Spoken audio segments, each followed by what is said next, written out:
Sonnet number 8, the last one of today's. Music to hear, why hearest thou music sadly? We are moving out of this trance of religion that comes in between the sonnets. Maybe he's moving out or moving back to his track of love, or commending or speaking about love, his beloved, etc. Music to hear. Music. If music be the food of love, play on, as it is in the 12th night, the first line.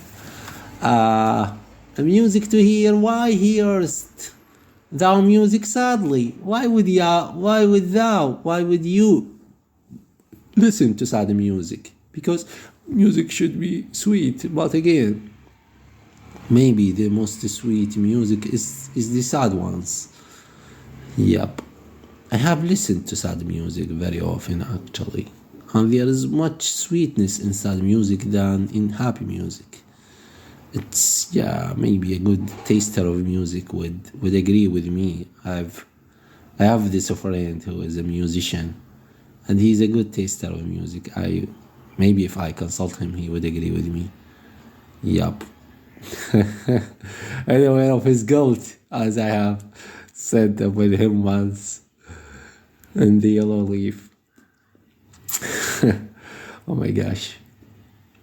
Whatever. Why would you listen to sad music? Sweet with the sweets were not joy, oh my gosh. Joy, delights, enjoy. Come on. I should maybe look up another text, because I'm losing track of these words. Like, I cannot read it well. But whatever, I'm not going to download another piece or... I'm preferring to go blind in these stories. Sweet with the sweets were not, I'm not so sure were, etc. Were not joy, delights, enjoy, whatever. So sweets with the sweets were not. Maybe you are sweet, you are listening to sweet music, even if it's sad, you are completing each other, you are the music and you are listening to music, blah blah blah, etc. Why lovest thou that which thou resist not gladly? Receivest, receivest,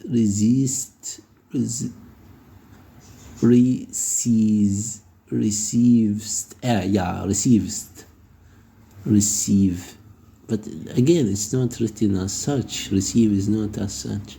Why lovest thou that which thou receivest not gladly? So why do you love something that is not yours?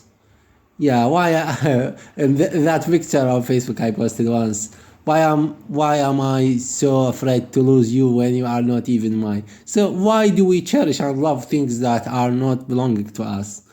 This is love. This is one of the ways of love, that we cherish things that maybe are not meant for us. Whatever. Why lovest thou that which thou receivest not gladly? Shall skip it. Or else receivest with pleasure thine annoy, joy annoy. Or else receivest with pleasure thine annoy. You would cling on things that annoy you, or you would maybe favor or long for things that would disturb or annoy you, something like that. If the true concord of well-tuned sounds by unions married do offend thine ear. If the true concord of well-tuned sound, if the sweet music by unions married do offend thine ear. If you would look at couples that are married, or yeah, or they are arraigned, or if you look at mutual relationships other than yours or other than you, you would be offended, or you would be envious, maybe, or whatever. You would be upset, maybe because you are lacking such relationship. Then do but sweetly chide thee, who confounds in singleness the past that thou shouldst bear. Yeah, they do but sweetly chide thee. They reproach you.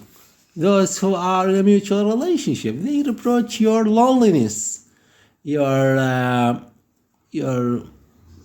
solitude.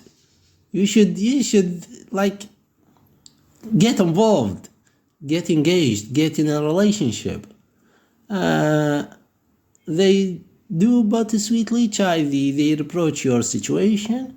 Who confounds in singleness, like you are confining yourselves in solitude, in loneliness, in singleness.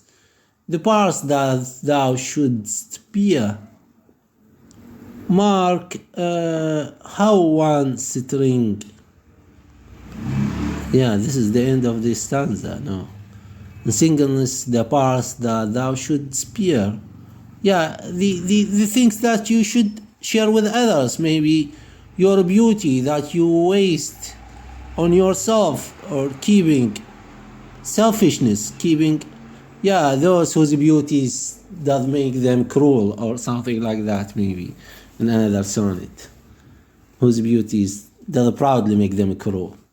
Yeah, why would you be cruel if you are beauteous? What then? What comes? Like, it's not the end of the world. Come on, get engaged, be in a relationship, even if you are the most beautiful woman or whatever. Okay, in singleness, that part that should spear. Mark how one string sweet husband to another strikes each in each by mutual ordering.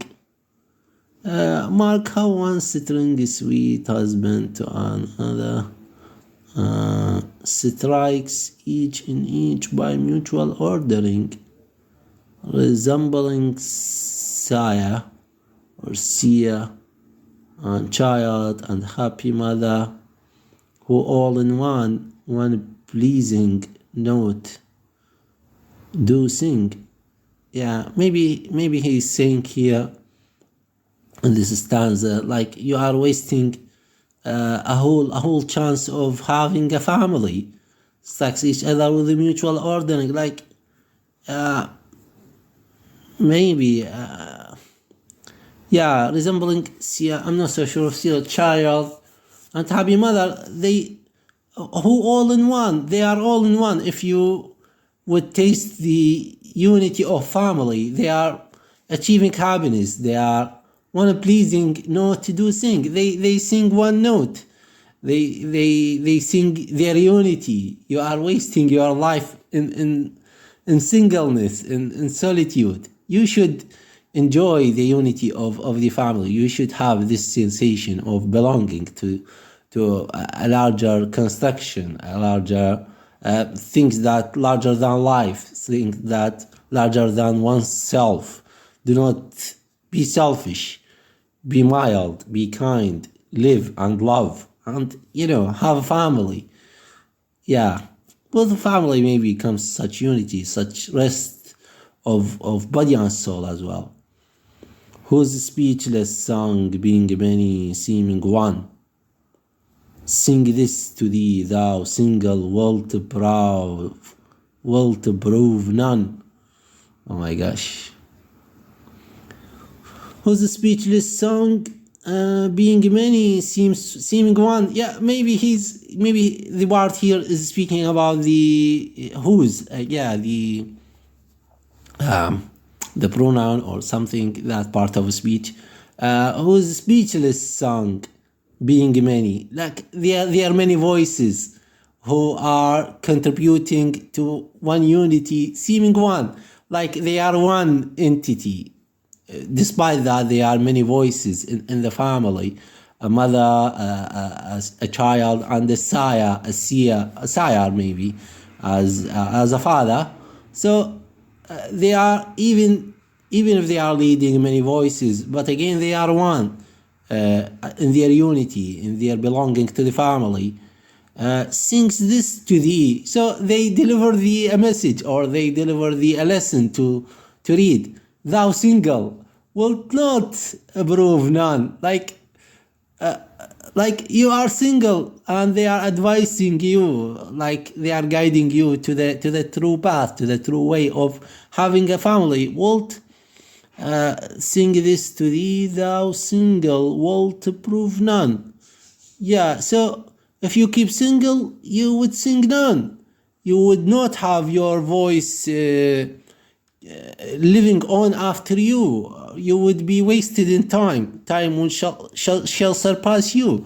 And it's actually so much wise of the bard to speak such lines. Like, if someone neglects the idea of marriage or starting a family, what then? Like, this is the proper course of humanity, of because we are social beings. We are meant to wed, to marry, to have a family. So if one decides, for any reason possible, if one decides to go against this proper course of action, what comes then? He should be wasted. He should be, maybe for the most part, wasted in time. Time shall move on, and yeah, his memory would be lost. And it's not necessarily like, yeah, this is in a physical sense, or in a worldly sense, but in another sense, let's say, as this is, I'm stepping out of the lecture is over here, but I am saying my own perspective about such things, that I think that if someone, for whatever reason, decides not to be wed, or do not have a family, or do not start a family, then it's not a matter. It doesn't matter if people remember you or not. If you are a good person, or if you are a good believer, and God accepts you as a good person, then this is the ultimate success. This is this is the ultimate end that you should seek. This is you are winning, even if you don't have family. If you please God, if you do right things in your life, then this shall be enough for you. You would achieve the endless happiness in the hereafter, especially if you are a believer. And we believe, actually. For myself, I believe in God, in the hereafter, in the judgment day, etc. Okay, I think this is it for today's lecture. It was fun. Yeah, I enjoyed it. Yup. So I was wondering the previous lecture about the ending sentence, or the ending catchphrase of this. Maybe again I shall continue the prayers that I do very often, and that I did in the course of love. I shall move it to here, because the subject is one. The subject is love, despite the difference. Like, my love was spiritual for the most part, but here maybe it's physical for Shakespeare. I'm not so sure. We are yet to see. We are yet to decide about it. Yeah. With that being said, may love guide you through life, or was it such, or may love guide you through life. I should resume back, or turn back to my lectures of the course of love, to see the proper ending, or how I used to close those lectures. Okay, I wish you. Okay. May love guide you through your life. Something like that. Okay. See ya. This is me signing off. Alispeare, Qasim, see ya, whatever, etc. This is off. This is me signing off. See ya.